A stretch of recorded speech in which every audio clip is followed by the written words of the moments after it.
বলে না যে মাঘের শীতে বাঘ কাবু, তো ভেলটু এই পৌষের শীতে কাবু হয়ে গেছে।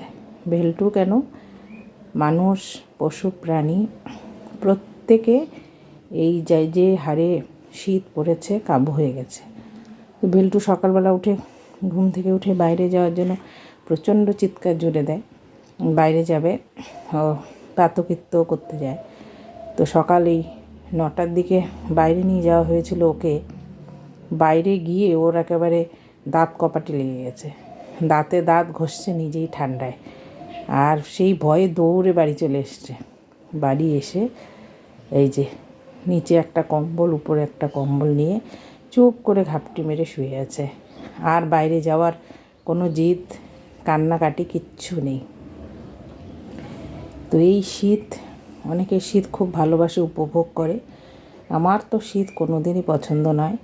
আর এই শীতে পশু প্রাণী, মানুষ, বৃদ্ধ, অসুস্থ মানুষদের খুব কষ্ট। আর যাদের একটু মানে অর্থনৈতিকভাবে অবস্থা খারাপ, যারা দারিদ্র্য সীমার মধ্যে বা তার নিচে বসবাস করে, তাদের জন্য এরকম শীত ভীষণ কষ্টের। সেজন্য এই সময় আমার একটাই বিশেষ বিশেষ কামনা বা অপেক্ষা যে ওয়েদারটা খুব তাড়াতাড়ি চেঞ্জ হয়ে যাক, রোদ উঠুক। এই রকম শীত আর নেওয়া যাচ্ছে না। আমরা এখনও মানে ইয়াং আছি, তবুও শীতটা নিতে পারছি না।